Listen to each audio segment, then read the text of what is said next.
పార్థివంతు కలవుయుగే. కలియుగంలో అయితే పార్థివలింగాన్ని ఆరాధన చెయ్యాలి. అంటే మట్టితో చేయబడినటువంటి శివలింగాన్ని ఆరాధన చెయ్యవలి. ఈ ఆరాధన చేసేటప్పుడు శాస్త్రం అంది, మీకు ఇందాక చెప్పానే ఆఫీస్కి వెళ్ళేవాడు ఎలా పెడతాడో అలా మీకు ఇక్కడ శౌచముతో పూజా మందిర ప్రవేశము జరిగి మీ మనస్సు బాగా నిలబడుట కొరకు వినా భస్మ త్రిపుండ్రేణ, వినా రుద్రాక్షమాలయ, వినా బిల్వపత్రం వినానైవ పూజయేచ్చం కరంబుధ. ఈ మూడు లేకుండా పూజ జరగకుండా సాధ్యమైనంత మటుకు చూసుకో. ఏవి? వినా భస్మ త్రిపుండ్రేణ. భస్మను అనగా తేలికగా చెప్పాలంటే బూడిద. దాన్ని త్రిపుండ్రములుగా 3 గీతలుగా లలాటమునందు పెట్టుకోకుండా పూజ చేయవద్దు. బొటనవేలితో ఇలా పెట్టే అధికారం ఒక్క గురువుది మాత్రమే. ఒక్క గురువుకొక్కడికే అధికారం. శివలింగం మించి విభూతి ఉండ మీద వేలు పెట్టి ఇలా రాసి బొటనవేలుతో ఆ బొటనవేల్ని తీసి, లేదా పరమేశ్వర స్వరూపంగా ఏదైనా ఆరాధన జరిగితే తన బొటనవేలి చేత లలాటమనందు ఆజ్ఞాచక్రం మీద విభూతి ఒక్క గురువు మాత్రమే అలా పెడతాడు.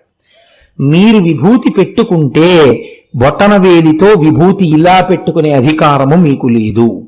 స్త్రీలైనా పురుషులైనా విభూతిని 3 గీతలుగా పెట్టుకోవలసిందే లలాటమునందు. అలా పెట్టుకోకుండా ఉండరాదు విభూతిని. కనుక ఏం పర్వాలేదు, తర్వాత మీరు తెలుసుకుంటారు. కానీ తెలియక చేసింది పెద్ద దోషం కాదండి. మీరు తెలుసుకోవడానికే కదా ఆ సభలోకి వచ్చారు. అంత వినయంతో ఏదో పొరపాటు జరుగుతుంది, మీరు దిద్దుకుంటారు రేపు. దానివల్ల ఇబ్బంది ఏం లేదు. దానికి మీరేం బెంగ పెట్టుకోకండి. దాన్ని నేను ఎవరిని చిన్నపుచ్చడానికి చెప్పట్లేదు. పిల్లలకి తెలియదు, తెలుసుకుని ఇదవుతారు. తెలుసుకోవాలన్న తాపత్రయంతో వచ్చిన వాళ్ళని చిన్నబుచ్చితే ఉపన్యాసాలు ఎందుకండి ఇంకా. కాబట్టి నేను అలా ఎవరిని చిన్నపుచ్చడానికి మాట్లాడటలేదు. వినా రుద్రాక్షమాలయ, రుద్రాక్ష వేసుకోకుండా రుద్రాక్షమాల పూజ చేయరాదు. 3 బిల్వపత్రం వినానైవ, బిల్వపత్రము లేకుండా పూజ చేయడం అంత మంచిది కాదు. బిల్వపత్రములను సేకరించు. రోజు బిల్వపత్రాలు మనకెక్కడ వస్తాయండి అని అనుకోకండి. బిల్వపత్రాన్ని కొన్ని రోజుల పాటు, నెలల పాటు నిలవ చేసి పూజ చేయవచ్చు. కాబట్టి దానికి ఇబ్బంది లేదు. పూజయేచ్చం కరంబుధ, ఇలా ఈ 3టితో పూజ చేయాలని పండితులైన వారు అనగా పండాహ, జ్ఞానమున్నవారు, భక్తి కలిగిన వారు తాపత్రయపడుతూ ఉంటారు. కాబట్టి ఇవి తప్పకుండా ఉండాలి. ఎప్పుడైతే ఆచమనం చేసి పూజ చేసే అధికారము సిద్ధించినదో అప్పుడు ఆయన యొక్క మెడయందు రుద్రాక్షమాల పడాలి. పడితే ఏమవుతుంది? పూజ చేయడానికి కావలసిన అర్హత ప్రకాశిస్తుంది.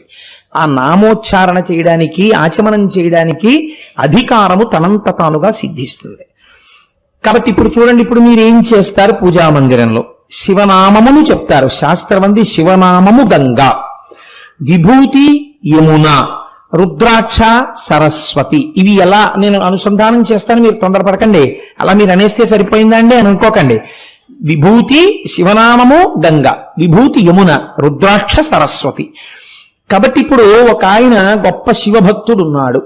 ఆయన లలాటమునందు త్రిపుండ్రములను ధరించినటువంటి వాడై బొట్టు పెట్టుకుని మెడలో రుద్రాక్షమాలలు వేసుకుని శివపూజ పూర్తి చేసి బయటికి వచ్చాడు. ఇప్పుడు అలా బయటికి వచ్చినటువంటి వ్యక్తిని ఒక ఆయన పూజా మందిరంలోంచి బయటికి రాగానే చూశాడు. ఆయన పూజ ఎంత బాగా చేశాడన్నది పక్కన పెట్టండి, కానీ శాస్త్రం అంది అలా శివ పూజ చేసి బయటికి రాగానే ఆ వ్యక్తిని ఎవరైనా చూస్తే ఆయన త్రివేణీ సంగమ స్నానం చేసిన ఫలితాన్ని ఆయన ఖాతాలో వేస్తారు. అంత గొప్పవి ఈ 3 వేసుకొని ఉండడం శరీరం మీద. ఇప్పుడు మీరు ఒక్కటి ఆలోచించండి. నేను ఇవాళ భస్మ గురించి కదా మీతో ప్రధానంగా ప్రస్తావన చేస్తానని మీకు చెప్పింది. భస్మ ధారణం చేసేటప్పుడు ఎలా చేయాలి? భస్మ అనగా ఏమి, ఆ విషయాలు నేను ప్రస్తావన చేస్తాను, మీరు తొందరపడకండి. భస్మ ఎలా పడితే అలా పెట్టుకోవచ్చా అంటే శాస్త్రం అంది, మీరు నిద్ర లేవగానే యథార్థమునకు స్నానమయ్యేంత వరకు మీరు ఏ పదార్థమును పచ్చి గంగ కూడా త్రాగరాదు. అయితే ఇప్పుడు అవైదికం అయిపోయి రకరకాలు వచ్చాయనుకోండి, అసలు అలా ముట్టుకోకూడదు, తాగకూడదు. ఒకవేళ తాగితే ఆ ఫలితం ఎలా, ఆ పాపం ఎలా పోతుంది? ఎందుకు తాగితే అని ఇస్తారో తెలుసా అండి? కొన్ని కారణముల చేత శరీరము ఆ నీటిని తీసుకోవలసి వస్తుంది కొంతమంది. అలా తీసుకుంటే పాపం ఎలా పోతుంది అని అడిగారు. గాయత్రి చేత సాధ్యమైనంత తొందరగా అన్నారు. అంటే ఏదో ఒకటి స్నానం చేయకుండా తాగినవాడు వెంటనే స్నానం చేసేసి పూజామందిరంలోకి వెళ్ళి సంధ్యావందనం చేసి గాయత్రి చేసుకోవాలి. గాయత్రికి అధికారం లేకపోతే మీ ఇష్టదేవతానామని చెప్పాలి, పూజ చేసుకోవాలి. కాబట్టి ఇప్పుడు విభూతి ధారణ చేసేటటువంటి వారు స్నానం చెయ్యకుండా ఎక్కడికో వెళ్ళవలసి వచ్చింది, చాలా తొందరగా వెళ్ళవలసి వచ్చింది. ఇప్పుడు విభూతి ధారణ స్నానం చెయ్యకుండా చెయ్యవచ్చా చెయ్యకూడదా అంటే శాస్త్రం అంది చేయవచ్చు.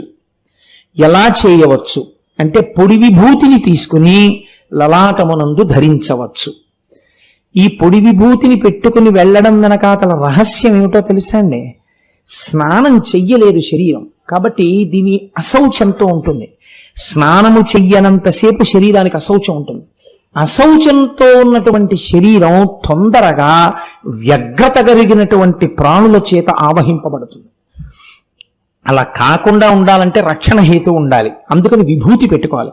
మీరు ఒకటి బాగా జ్ఞాపకం పెట్టుకోండి, చాలా మందికి ఒక దురభిప్రాయం ఉంటుంది, విభూతి పెట్టుకున్న వాళ్ళందరూ శైవులు అని. కాదు, విభూతి పెట్టుకున్న వాళ్ళందరూ శైవులు కారు. విభూతి వేదప్రోక్తముగా చెప్పబడినటువంటి విషయము. కాబట్టి శంకర భగవత్పాదులు శైవుల? శంకర భగవత్పాదులు షణ్మత స్థాపనాచార్యులు. ఆయన కన్నా విష్ణు భక్తుడు ఎవరు ఉండడు. అంతటి విష్ణు భక్తులు శంకరాచార్యులు వారు. సరస్వతీదేవి అడిగింది, నువ్వు రాయవరయ్యా విష్ణు సహస్రానికి భాష్యం అని. ఆయన భాష్యకర్త. ఆయన జీవిత ప్రారంభమే లక్ష్మీదేవి మీద కనకధారా స్తోత్రంతో ప్రారంభం. లక్ష్మీదేవి ప్రత్యక్షమై మాట్లాడింది ఆయనతో. అటువంటి శంకరాచార్యులు వారు విభూతి పెట్టుకుంటే మీరు ఆయన వైష్ణవుడు అండి, ఆయన కేవల శైవుడండి అని మీరంటే మీరు పొరపాటు చేసినట్టు. విభూతి ధారణము కేవలము శైవులు చేయునది కాదు, విభూతి ధారణము వైదికము.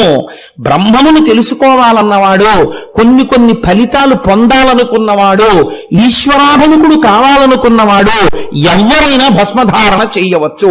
స్త్రీలు, పురుషులు, పిల్లలు ఎవరైనా సరే అందరికీ భస్మధారణ చేసే అధికారం ఉన్నది. అందరూ భస్మధారణ చేస్తారు. స్నానం చేయకుండా వెడుతున్నా పొడి విభూతి పెట్టుకుని వెళ్ళవచ్చు. సజల విభూతి పెట్టుకోకూడదు, అంటే తడి విభూతి పెట్టుకోకూడదు. స్నానం చేస్తే పూజ చేసుకునే ముందు విభూతిని గుండ చేసి పొడి చేసి ఎడమ చేతిలో వేసుకుని ఆ పొడి విభూతిని పెట్టుకొనరాదు. దాంట్లో కొద్దిగా 2-3 నీటి చుక్కలు వేసుకోవాలి. నీటి చుక్కలు వేసి ఇప్పుడు ఈ ఎడమ చేతిలో వేసినటువంటి విభూతి మీద కుడి చేతిని మూత పెట్టాలి. మూత పెట్టి ఆ విభూతి చేత మీకు కలిగేటటువంటి గొప్ప మాహాత్మ్యముల గురించి శబ్దశక్తి చేత మీరు తల్లి అనుసంధానం చెయ్యాలి. ఎలా అనుసంధానం చెయ్యాలి అంటే, భూతిం భూతకరీ పవిత్రజననీ పాపౌఘ విధ్వంసని సర్వోపద్రవనాశిని శుభకరీ సర్వార్థ సంపత్కరీ భూత ప్రేత పిశాచ రాక్షస గణారిష్టాది సంహారిణి తేజోరాజ్య విశేషమోక్షణకరి విభూతి సదాధార్యతాం అని చెప్పాలి. ఇది సమస్త పాపములను పోగొడుతోంది. ఇది నా శరీరమునందు అలది ఉండగా భూత ప్రేత పిశాచ రాక్షస గణములు నా ఇంట ప్రవేశించలేవు. అందుకే ఒక్కొక్క మహాత్ముడు ఇంట్లో తిరుగుతుంటే ఆయన యొక్క ఆరా, ఆయన యొక్క విభూతి ప్రకాశించినంత మేర ఉగ్రగణాలు ప్రవేశించవు. భూత ప్రేత పిశాచ రాక్షస గణారిష్టాది సంహారిణి తేజోరాజ్య విశేషమోక్షణకరి. తేజస్సును నాకు ప్రసాదించగలిగినది, నాకు విశేషమైన ఐశ్వర్యమియ్యగలిగినది, నాకు మోక్షమియ్యగలిగినది ఈ విభూతి.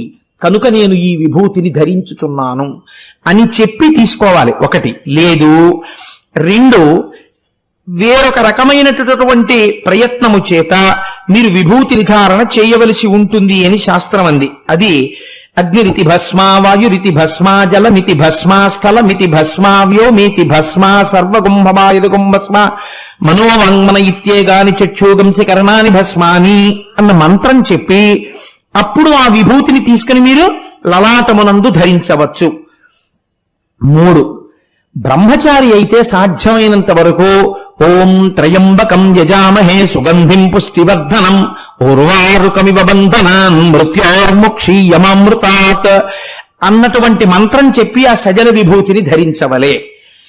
కాదు, ఇవేమీ చేత కాకపోతే చాలా తేలికైనటువంటి మార్గం, కుడి చేతిని ఎడం చెయ్యి మీద వేసి శ్రీకరంచ పవిత్రంచ రోగదోష నివారకం లోకవస్యకరం పుణ్యం భస్మం త్రైలోక్య పావనం అని చెప్పాలి. చెబితే శ్రీకరంచ, దీని ధారణ చేత నాకు ఐశ్వర్యము కలుగుతోంది. పవిత్రంచ, ఇది నన్ను పవిత్రుణ్ణి చేస్తోంది. రోగదోష నివారకం, ఇది నాకు రోగములు రాకుండా దోషములు పట్టకుండా నివారణ చేస్తోంది. లోకవశ్యకరం పుణ్యం, లోకము వశమయ్యేటట్టుగా చేస్తోంది. ఇది నాకు పుణ్యమునిస్తోంది.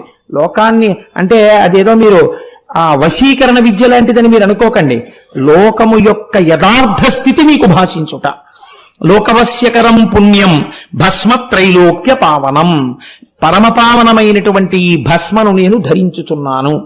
ఒకవేళ ఈ మంత్రం కూడా రాకపోతే, ఈ శ్లోకం చెప్పడం కూడా రాకపోతే ఏం చెయ్యాలి అంటే, కనీసంలో కనీసం శివ శివ శివ అని 3 మాటలు అనాలి. 3 మాటలు శివ శివ శివ అంటే మంగళము, శోభనము, భద్రము, క్షేమము, కళ్యాణము అన్నిటినీ మీరు అడిగినట్టు. ఇప్పుడు ఈ మాటలు చెప్పి ఈ విభూతిని తీసి ఈ 3 వేళ్లతో విభూతి పెట్టుకుంటుంటారు సాధారణంగా. అలా విభూతి ధారణ చేయరాదు. శాస్త్రమునందది దోషభూయిష్టము, అలా పెట్టకూడదు. ఎందుచేత మీరు చూడండి, మీరు మిమ్మల్ని ఎప్పుడూ కూడా 2 లోకంలో వేరు చేసి చూపిస్తుంటాయి. మొట్టమొదటిది కన్ను, దాని అమరికే అంత. అది ఏం చేస్తుంది, ఇలా చూడగానే ఆయన దొరగారు, నేను కోటేశ్వరరావు అంటే వేరు చేస్తుంది. కంటికి ఉండే లక్షణం 2గా చెప్తుంది. ఇప్పుడు ఆ 2 ఒకటే ఈ నేత్రం చెప్పదు అంటే దాని తప్పు కాదు, అది దాని లక్షణం. అది మాంసనేత్రం. మాంసనేత్రమైన కారణం చేత చూడబడుతున్న వస్తువు వేరు, చూస్తున్న వస్తువు వేరు అంటుంది తప్ప నేను ఆయన ఒకటే అని ఈ కన్ను చెప్పదు. బాగా జ్ఞాపకం పెట్టుకోండి. ఈ కన్ను ఎన్నడో మీకు చెప్పదో. ఈ కన్ను చూపించినటువంటి వస్తువు వేరు వేరు వేరు వేరు అని చెప్తుంది. ఇది రేడియో నే కాదు, ఇది టీవీ నే కాదు, ఇది ఎవరో ఆవిడ నేను కాదు, ఇది ఆయన నేను కాదు, ఇది నా పక్కన ఉన్నటువంటి ఇంకో ఉద్యోగస్తుడు నేను కాదు, ఈ స్టేజి నేను కాదు. ఈ కన్ను చూసిందల్లా ఇది నేను కాదంటుంది. ఈ నేను కాదనుకునేటటువంటి కన్ను చేత చూడబడిన మనోభావన ఈ వేలు చెప్తుంది వేరు చేసి. అందుకే ఇవన్నీ వెనక్కి తీసుకుంటే ఇదొక్కటి ఇలా అంటుంది. రజోగుణము, వ్యగ్రత, వేర్పాటు, రెంటింటిని చూచుట, అనేకమును చూచుట ఈ వేలి యొక్క మనోభావన ఈ వేలు చేత ప్రకటితమవుతుంది. ఈ వేలు ఇలా అంటుంది, అందుకే ఇలా ఇలా అంటారు.